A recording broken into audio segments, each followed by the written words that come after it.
भरः पीडाभिरामं मृगमदतिलकं कुण्डलाक्रान्तगण्डं कञ्जाक्षं भुकण्ठं स्मितसुभगमुखं स्वाधरे न्यस्तवेणुं श्यामं शान्तं त्रिभङ्गं रविकरवसनं भूषितं वैजयन्त्या वन्दे वृन्दावनस्थं युवतिशतवृतं ब्रह्मगोपालवेशम।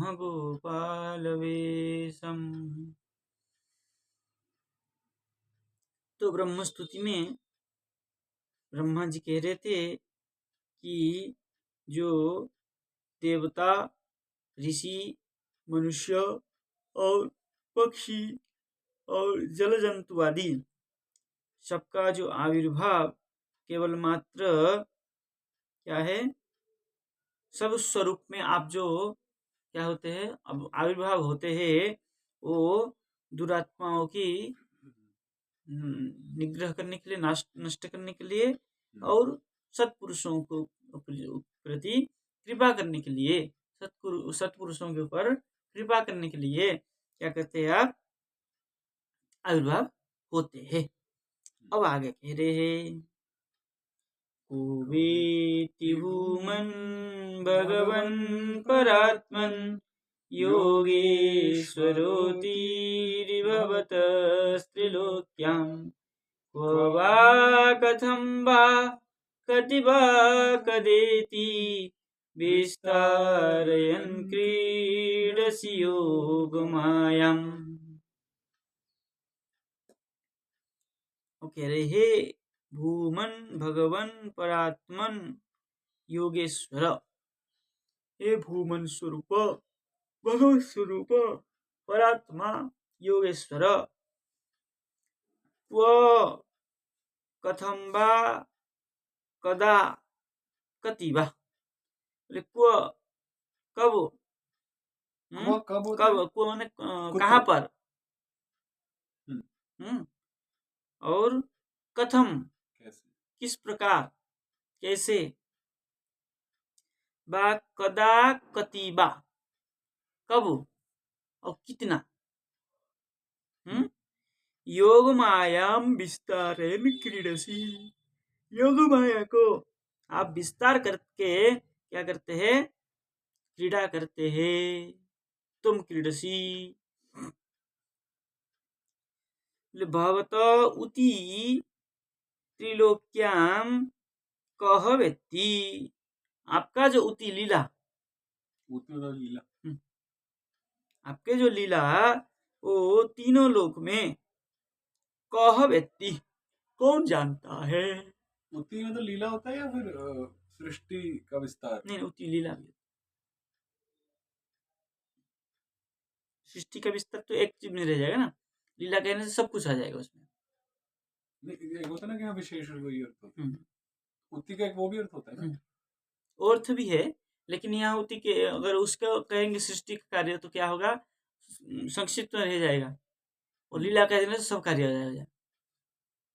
जितना भी आप क्रीड़ा है, वो पहले आया था ना क्रीड़ा, क्रीडसी है ना, इसलिए इसको उसी का अर्थ क्या हुआ, लीला देना पड़ेगा। अब टीका कह रहे हैं, उति शब्द की व्युत्पत्ति है कुछ या फिर निपात जैसा? उति निपात है, निपात है ना?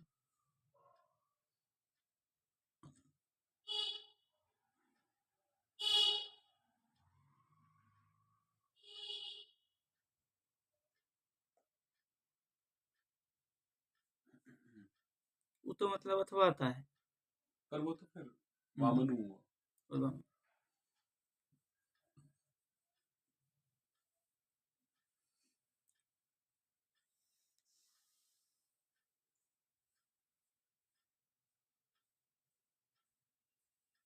टीका में भी उति शब्द का अर्थ किया है, किया? वो तो भावार्थ किया होगा शायद, भावार्थ किया।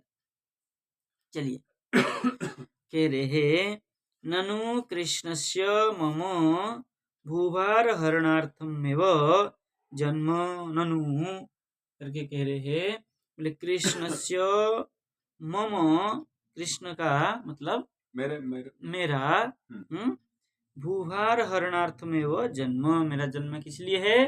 बोले भूभार हरण के लिए, भू का भार हरण के लिए।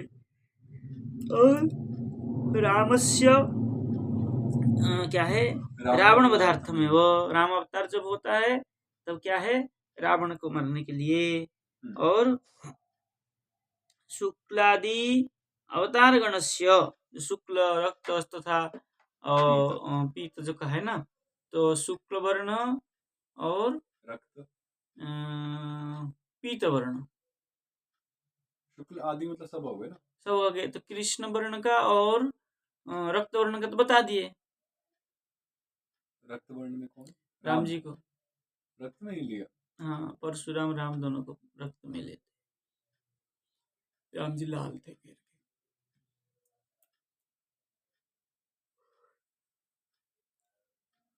तो शुक्ल आदि करके शुक्ल अवतार और पीत अवतार दो बच गया। बोले ये जो दो अवतार में, बोले तत्त समय धर्म प्रवर्तनार्थम एवं इति, पीत वर्ण धर्म प्रवर्तन के लिए, और शुक्ल वर्ण भी वही है, ज्ञान देने के लिए, हंस अवतार। बोले प्रसिद्धि न तो ज्ञानी मानी नाम दुर्मद नाशनार्थम, है ना।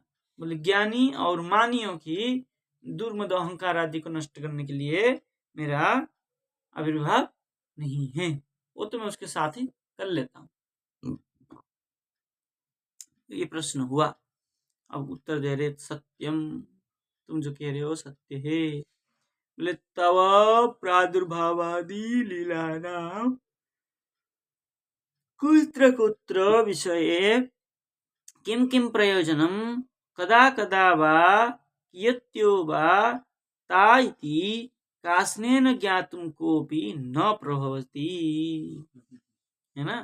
तो उसका उत्तर दिए कि सत्यम, आप जो कह रहे हो ये ठीक है, फिर भी आपके प्रादुर्भावादि जो लीला है उन लीलाओं का कुत्र कुत्र विषय, कहाँ कहाँ विषय में, किम किम प्रयोजनम, कहाँ कहाँ किस किस विषय में प्रयोजन है, कदा कदा कब कब वा कियत्यो वा कितना, ये प्रश्न हुआ था।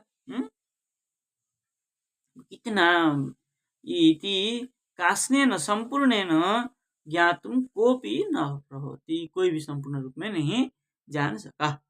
तो ये कियत्यः लीला शब्द के साथ लिया ना, तभी स्त्रीलिंग किया। कियत्यः ताः, संपूर्ण भाव से आपने क्या क्या लीला किया कोई भी नहीं जान सकता। को व्यक्ति कौन जान सकता है। कि रे हे भूमन, हे विश्व व्यापकांतर मूर्ति, और विश्व के व्यापक अनंत मूर्ति, विश्व व्यापक अनंत मूर्ति भूमन के तात्पर्य। हे भगवान, हे भूमत्वपि षडैश्वर्य परिपूर्ण, इतना विशेषण क्यों दिया उसके उतारे। भूमन का अर्थ कर रहे हैं विश्व व्यापक अनंत मूर्ति। हे भगवान, बोले भूमत्व अपि षडैश्वर्य परिपूर्ण, बोले भूम स्वरूप होने पर भी षडैश्वर्य परिपूर्ण है।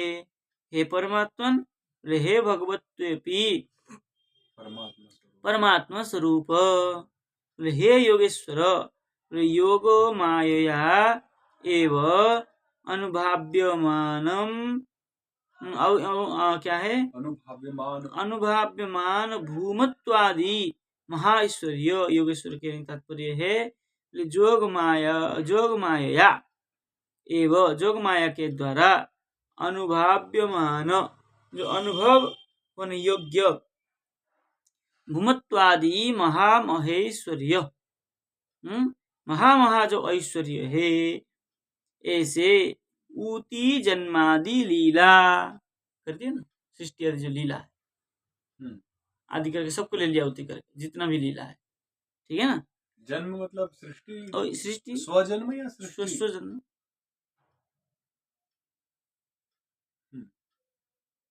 आविर्भाव। आपका जो जन्म आदि लीला है, प्रभु आविर्भाव लीला है। त्रैलोक्याम, त्रिलोकी मध्यवर्तीनी लीला, तीनों लोक में जो आपने लीला किया है, को वेत्ती न कोपी। को वेत्ती, कौन जान सकता है? बोले कोई भी नहीं जान सकता। यतः वाह इत्यादि, इसलिए क्या प्रयोग किया? क्व, श्लोक में था क्व। हाँ, क्व वा कथम वा, क्व आह, इसलिए क्व शब्द प्रयोग किया। बोले इत्यादि। अब प्रश्न है ननु तब अनंता एव मूर्तय विश्वव्यापिका, तब आपके जो अनंत स्वरूप मूर्ति है वो विश्वव्यापिका, विश्व में व्याप्य है। षडैश्वर्यवत्यः परमात्म स्वरूपा न तो भौतिक्य त्रैलोक्यांतर्वतीनिरेव। ये जो है परमात्मा स्वरूप है, ना तो कैसे परमात्मा स्वरूप है? बोले विश्वव्यापिका षडैश्वर्यवती। मूर्ति मतलब स्वरूप। हाँ। तो ये ननु आशंका किसकी तरफ से? भगवान की तरफ से या ब्रह्मा जी की तरफ से? नहीं, किसी की शंका है। किसी की शंका कि तब मतलब भगवत है ना? हाँ, आपकी लीला कोई नहीं जान सकता। तो कोई एक कह रहा है तब अनंत एव मूर्तयः, आपके जो अनंत मूर्ति है विश्वव्यापिका, विश्व में व्यापक है। मूर्ति स्त्रीलिंग होने से व्यापिका किया। और षडैश्वर्यवत्यः, अब षडैश्वर्य वाले है, षडैश्वर्य परिपूर्ण है, परमात्मा स्वरूपा, परमात्मा स्वरूप है। न तो भौतिक्य त्रैलोक्यांतर्वर्तिनी रेव, बोले भौतिक त्रैलोक जो है उसके अंतर्वर्तिनी नहीं है। बोले क्या है? बोले भक्ति विनोदानार्थ, लीला भक्ति को आनंद, भक्त विनोदार्थ, भक्त विनोदनार्था लिखा है। भक्ति, भक्ति नहीं भक्त है, उसमें भक्ति लिखा हुआ है, इसमें भक्त लिखा है। भक्ति, भक्त सही है। भक्तों को विनोद करने के लिए लीला कुर्वत्य, लीला करते हुए सर्वा एव सदैव एव क्रीडन्ति इति कह रहे। बोले कुर्वत्य सर्वा एव सदैव, सदैव सदा सर्वदा ही, युगपदेव क्रम से, एक के बाद एक, एक बाद एक, क्रीडन्ति इति, क्रीड़ा करते रहते हैं। कथम संभवेत इत्याह, कैसे संभव हो सकता है इसको बता रहे। विस्तारयन् इति, इसको विस्तार करके बताया। अचिंत्य शक्त्या योग माया एव, अचिंत्य शक्ति जो योग माया है उस योग माया से ही तद उपासक भक्तान प्रति, उन उपासक भक्तों के प्रति तासाम यथा समयम, तासाम उनका जिस समय प्रकाशन आवरणाभ्याम एवं, प्रकाशन और आवरण, कभी स्पष्ट होना और कभी ढक जाना। तासा मतलब मूर्ति नाम, तासा मूर्ति नाम जो बताया, लीला मूर्ति रामकृष्ण आदि। तथा यथा समय, जिस समय प्रकाश और आवरण, आवरणाभ्याम प्रकाशित होना और आवरण ढक जाना, ये क्रीड़ा निर्वाह इत्यर्थ।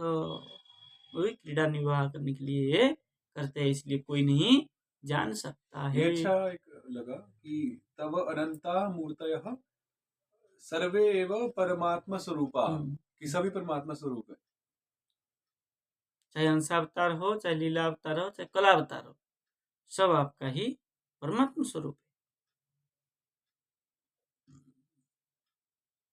तो जो परमात्मा स्वरूप है वो है हमारे क्षीरोदक्षाय विष्णु, और जो सारे अवतार जो आते हैं वो कौन से विष्णु से आते हैं? वो तो क्या कहते हैं, मूल विष्णु, जो महाविष्णु, कारणोदक विष्णु। जिसको महाविष्णु कारणोदक विष्णु, पहला विष्णु जो है।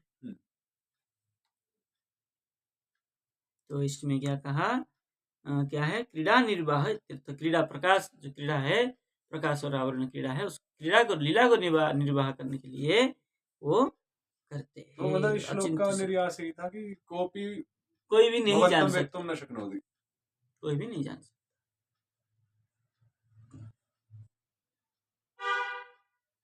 आगे क्या कह रहे हैं, तस्मादिदं जगदशेषमसत्स्वरूपं स्वप्नावमस्तधिषणं पुरुदुःखदुःखं त्वय्येव नित्यसुखबोधतनावनन्ते मायात उद्धरपि सदिभाव भाति।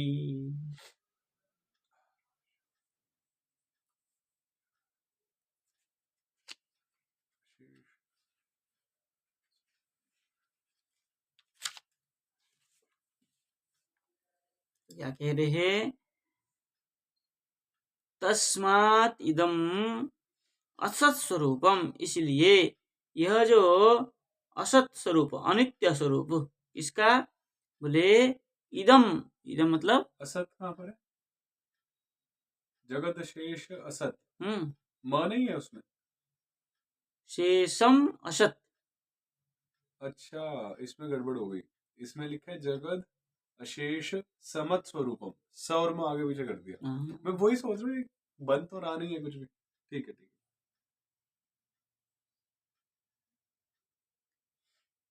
समत स्वरूप, वो तो कुछ अशेष, सौ का क्या अर्थ निकालेंगे, मत स्वरूप तो हो जाएगा खैर। हाँ पर वो सा नहीं जाएगा, वो सौ का कहीं नहीं लिख पाएगा। नहीं, ये सही है।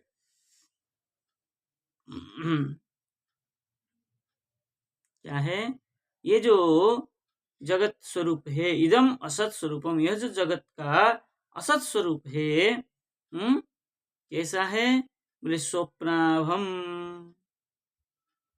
स्वप्न की भांति, स्वप्न, आभा मतलब भांति, आभा मतलब प्रकाश, हाँ, स्वप्न का तत्सदृश, वही इव, हाँ, स्वप्न इव।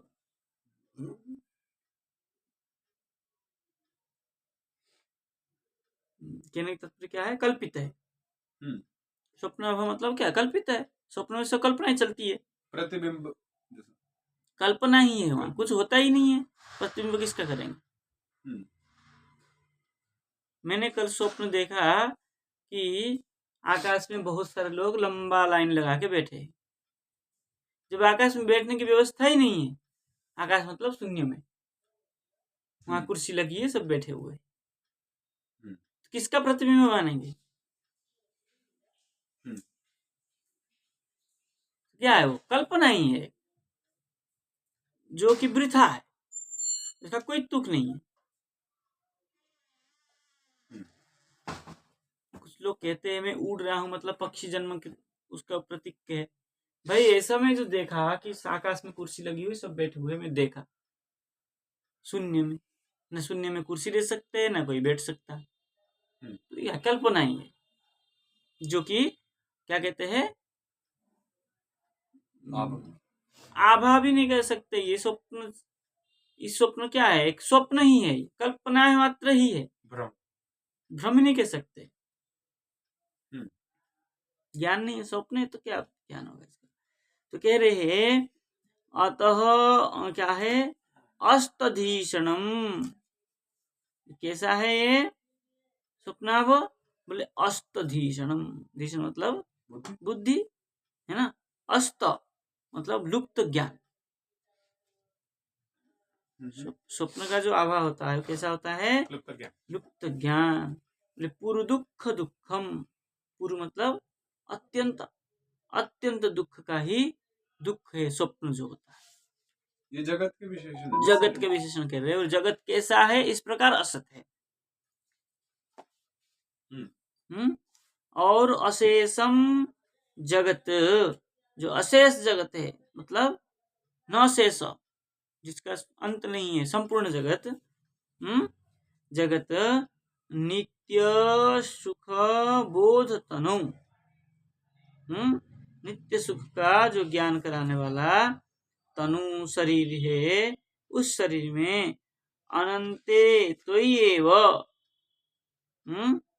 अनंते मतलब आप में, आप जो अनंत है। हाँ, तो आप अनंत, आप ही मायातः उद्यत, माया के कारण आपको ही अधिष्ठान मान करके अनंत तो ही आप में क्या है, मायातः उद्यत, माया को कारण हेतु करके क्या करते हैं, उत्पन्न होते हैं। कौन? जगत।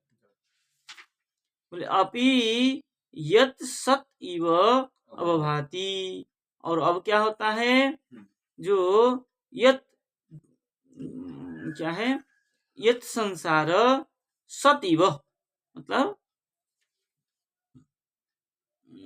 क्या है, सत्य, सत मतलब क्या है, सत्य जैसा ही, अवभाति मतलब प्रकाशित होता है, दिखता है, भाषित है, भादिक तो। अब टीका विश्वनाथ चक्रपाल टीका में लिख रहे हैं, क्या कह रहे टीका में, कह रहे तस्माद् इदंकारास्पदम जगत जगदेव, ये जो इदंकारास्पद जगत है, बोले माइकम, इदंकार आस्पदम, इदंकारास्पदम मतलब इसको इदंकार मतलब इस प्रकार, जगताकार, पद मतलब स्वरूप,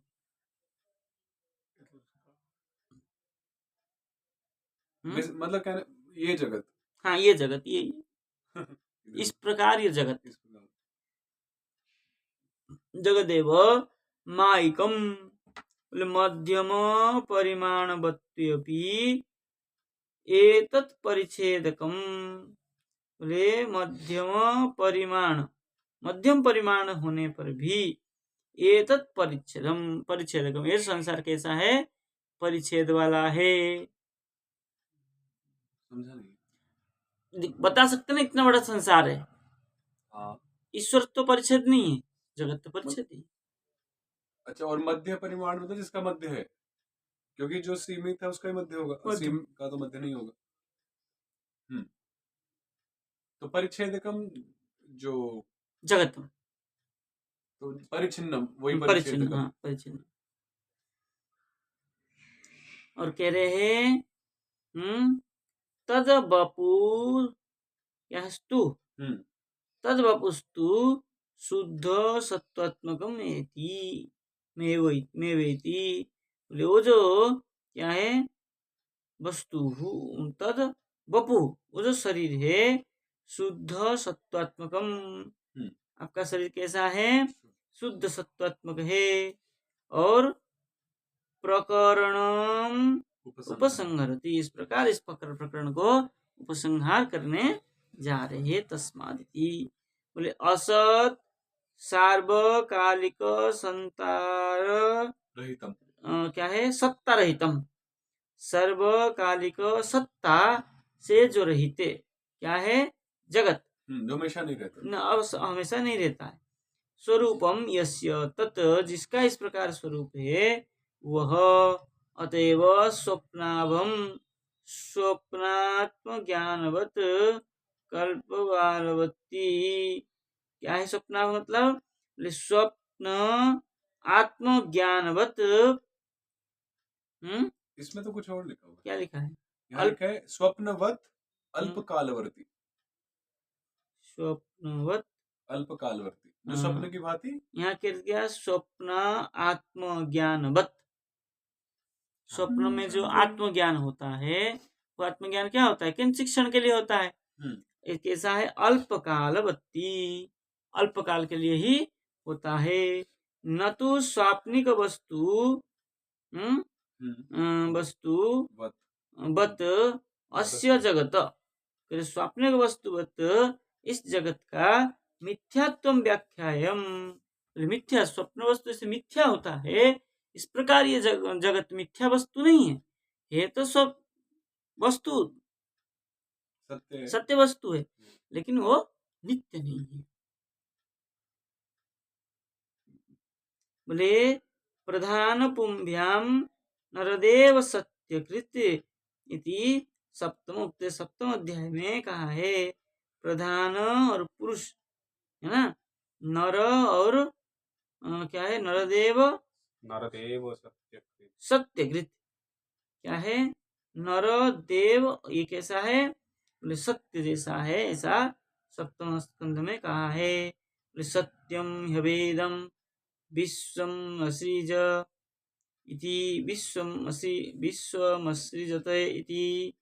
विश्व का जो सृष्टि है वो क्या है, अवेदम सत्यम, सत्यम ही अवेदम। विश्व का सृष्टि जो है सत्य ही अवेदम, मतलब ज्ञान जानने योग्य पर नहीं है। इसमें जैसे हमारे जो हम पढ़ते हैं सुनते हैं वो ये कि सत्य की जो मूल परिभाषा है कि जो त्रिकालवर्ती है, त्रिकालवर्ती ये सत्य, इसको ये सत्य वस्तु उसको हाँ। बोलते हैं। तो इससे तो हमारी परिभाषा ही कट गई। क्यों? क्योंकि हम यहाँ जगत को सत्य बोल रहे हैं जबकि जगत त्रिकालवर्ती नहीं है। क्यों?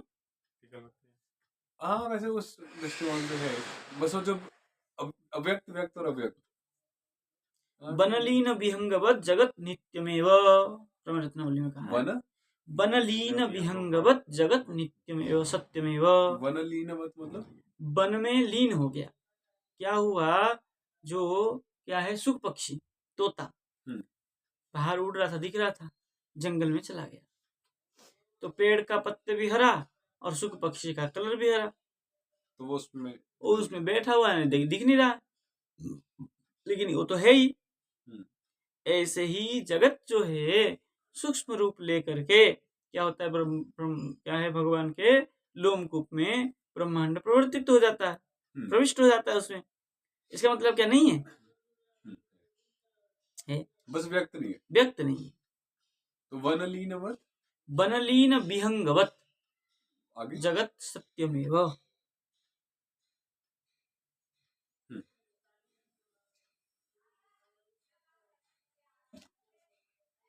क्या कह रहे हैं, विश्व से बोले माध्यभाष्य प्रमाणित श्रुतिस्तु, माध्यभाष्य में ये प्रमाणित श्रुति है।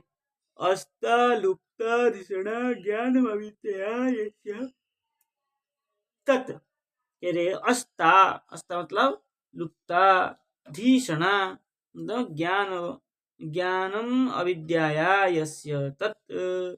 धीषण मतलब जिसका ज्ञान अविद्या से क्या हो गया, लुप्त हो गया। ऐसे क्या है, ऐसे जगत। और नित्यमिति संधिनी, और ये नित्य कहते हैं तो संधिनी स्वरूप होने से वो नित्य भी है। और सुखमिति लादिनी, और सुख स्वरूप होने से वो लाद करी है, आनंद करी है। बोध इति संधि संविदतः, यहाँ से बोध शब्द प्रयोग किया है, तो क्या है, संवित स्वरूप है। तो एतत् स्वरूप शक्ति तृतीयात्मकत्वात्, यह जो स्वरूप शक्ति है तृतीयात्मकत्वात्, कैसा है, तीनों आत्मा से क्या है, क्या है, तीन प्रकार जो आत्मा है, लादिनी संधिनी संबित, वो तीनों प्रकार के आत्मा से युक्त है। बोले सदानंद चिन्मयांत नर क्या है, तनवः चिन्मय तनवः, बोले सदा आनंद स्वरूप जो चिन्मय स्वरूप क्या है, तनवः, तन मतलब शरीरानी, यस्य तस्मिन् त्वयि अधिष्ठाने मायात कारणादि उद्गच्छत अपि यत् अस्तम गच्छत अपि सत इव सर्वकालिकम एव। देखिए अर्थ क्या कह रहे, यस्य तस्मिन् त्वयि अधिष्ठाने, तस्मिन उसमें, आपके जो अधिष्ठान है उस अधिष्ठान में, मायातः माया से, कारणात उद्यत माया कारण से उत्पन्न, उद्यत मतलब उद्गच्छत निकलने से, भी यत अस्तम गच्छत अपि, और जो अस्त हो गया मतलब चला गया, बोले सद सद इव, कैसा है, सृष्टि भी हुआ और अस्त भी हुआ, फिर भी वो सदैव सत जैसा ही है। बोले क्यों, बोले सार्वकालिकम में, वो सब काल में विद्यमान है कि नहीं। बोले उद्गत हुआ मतलब कहीं से निकला, मतलब पहले था, और अस्त हुआ मतलब कहीं अस्त हुआ। सूर्य उदय हुआ और अस्त हुआ मतलब कहीं था, उदय हुआ और अस्त हुआ मतलब कहीं चला गया, तो इसको हम अनित्य नहीं कह सकते हैं। इस प्रकार उदय अस्त जगत होने से इसको भी हम क्या कहेंगे, नित्य ही कहेंगे। यद्वा दूसरा अर्थ कर रहे, यस्मात् सद अनुग्रहकानि त्वत्स्वरूपाणि एव मंगलानि तस्मात् इदं जगत एव असत्स्वरूपम। मतलब अमंगलात्मकम। दूसरा अर्थ केवल यस्मात् जिसलिए, जिससे, सद अनुग्रह कानी सद को प्रति अनुग्रह करते हुए, त्वत्स्वरूपाणि एव मंगलानि त्वत्स्वरूपाणि एव आपके स्वरूप जैसा ही मंगल है। और क्या है, तस्मात् इदम जगत एव, इसलिए, तस्मात् इदम जगत एव, यह जगत जो है, असत स्वरूपम अमंगलात्मकम, इसलिए जगत को असत स्वरूप अमंगल स्वरूप कहा गया है। दूसरे किसी का भाव, सद अनुग्रह कानी तत्स्वरूपाणी, सत को अनुग्रह करने के लिए आपके स्वरूप है, इसलिए जगत है असत स्वरूप है, अमंगलात्मक है आपसे भिन्न होने से। अब यहाँ पर शंका कर रहा है कोई, ऐसा कहने पर, मिथ्याभूतस्य जगतः किम भद्राभद्रम विचारेण तत्रह, ये जो मिथ्याभूत स्वरूप है जगत का, बोले इसमें भद्र अभद्र मतलब कल्याण अकल्याण की क्या बात है। बोले क्यों, बोले तत्र आह, इसलिए कहा है, बोले स्वप्नाभम स्वप्नवत भातीति, स्वप्नवत न भातीति, स्वप्न जैसा ये प्रकाशित नहीं होता है, इसलिए तत् मिथ्यात्वेन न प्रतीतम इत्यर्थ, उसको मिथ्या जैसे आप प्रतीति नहीं कह सकते, क्योंकि जगत स्वप्न जैसा नहीं है, तो है ही है। मंगल अमंगल का कोई बात नहीं है, लेकिन वो मिथ्या भी नहीं है, स्वप्नवत मिथ्या नहीं है, इसलिए क्या है, मिथ्या न प्रतीत। किंतु अस्तधीषणत्वात्, अस्त मतलब मंद लुप्त, धीषण मतलब बुद्धि, जिसका मंद बुद्धि मान लीजिए, है कि नहीं, मंद बुद्धि होने से, बोले पूर्व दुख दुखत्व भद्रम दुखत्वात् अभद्रम अपि, बोले क्या है, पूर्व दुख, पूर्व मतलब अतिशय दुख से, दुखी होने से, बोले क्या है, दुख अभद्रम अपि, इसलिए आप उसको अभद्र कहा, मतलब अकल्याण का अमंगल कहा है। बोले सदैव होने पर भी, बोले विषयानंद दृष्टिया उत्तमम इव भाति, जो विषय के आनंद में रहता है उसकी दृष्टि से उत्तम इव भाति, उत्तम जैसा ही प्रकाश होता है जगत। ये दूसरा पक्ष का उत्तर दिए। आगे चले या आपको जाना 4 बजे? कथा तो अभी नहीं हो रही, यहाँ गुरु जी की भागवत चालू होगी ना आश्रम में, तो टीका ले लेते हैं। बड़ी है क्या टीका इसके बाद की? हाँ टीका बड़ी है, रहने देते हैं। कृष्णाय वासुदेवाय हरे परमात्मने प्रणतक्लेशनाशाय गोविंदाय नमो नमः।